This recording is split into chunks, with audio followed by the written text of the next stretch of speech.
মৃত্যুর আগে যদি আপনি একবার পড়তে পারেন এই দোয়াটি, আল্লাহ আপনার সকল গুনাহ মাফ করে দেওয়ার জন্য প্রস্তুত আছেন। আস্তাগফিরুল্লাহ আল্লাযী লা ইলাহা ইল্লা হুয়াল হাইয়ুল কাইয়্যুম ওয়া তুবু ইলাইহি। তোমার রব কে? আল্লাহ। তোমার দিন কি? ইসলাম। তোমার নবী কে? হযরত মুহাম্মদ সাল্লাল্লাহু আলাইহি ওয়াসাল্লাম। মাশাআল্লাহ, মাশাআল্লাহ। যার কাছে ভুল থেকে শেখা যায়, যার কাছে সঠিক পথ খুঁজে পাওয়া যায়, তিনি হলেন আমার বড় ভাই। বড় ভাই জীবনের এক অমূল্য সম্পদ। আমাদের ছোট বড় স্বপ্ন পূরণের জন্য যার পরিশ্রম সবচেয়ে বেশি, সে আর কেউ না, তিনি হলেন আমাদের বড় ভাই। আসসালামু আলাইকুম। আমার নাম নুমাইরা তাহান্নুস। আমি প্রথম শ্রেণীতে পড়ি। আজ আমার বক্তব্যের বিষয় আল্লাহর ইচ্ছা।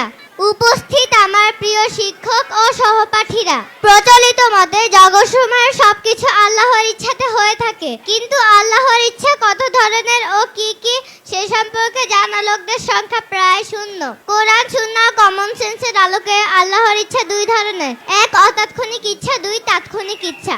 অতাৎক্ষণিক ইচ্ছা হলো আগে থেকে তৈরি করে রাখা প্রোগ্রাম তথা বিধিবিধান, নীতিমালা, পরিচালন পদ্ধতি বা প্রাকৃতিক নিয়ম। যেমন সূর্য পূর্ব দিকে উঠা, এটা আল্লাহর অতাৎক্ষণিক ইচ্ছা। সূরা আর-রহমানে আল্লাহ বলেছেন, সূর্য চন্দ্র চলছে তাদের জন্য নির্ধারিত হিসাব অনুযায়ী। তাৎক্ষণিক ইচ্ছা হলো যে কোনো পরিস্থিতির আলোকে পূর্ব প্রস্তুতি ছাড়া কোনো ইচ্ছা প্রসঙ্গ বা কাজ করা। যেমন ইব্রাহিম আলাইহি ওয়াসাল্লামকে আল্লাহ আগুনের তাপ থেকে রক্ষা করেছেন, এটি আল্লাহর তাৎক্ষণিক ইচ্ছা। আল্লাহ আল কোরআনে বলেছেন, হে আগুন, তুমি ইব্রাহিমের জন্য শীতল ও প্রশান্তিদায়ক হয়ে যাও। পরিশেষে বলতে চাই, আল্লাহ মোদের প্রভু, জানি মানি কেবল হুকুম তার, দুই ইচ্ছার মিলন ঘটে বিশ্বজাহান গড়তে তার। আসসালামু আলাইকুম। সঠিক জ্ঞান জীবন। যে সন্তান তার বাবা মায়ের দিকে শ্রদ্ধা ও ভালোবাসার দৃষ্টিতে তাকায়, আল্লাহ তাআলা তার আমল নামায় একটি কবুল হজের সওয়াব লিখে দেন। এমনকি 100 বার তাকালেও প্রতিবার তাকানোর জন্য আলাদা আলাদা হজের সওয়াব লিখে দেওয়া হয়।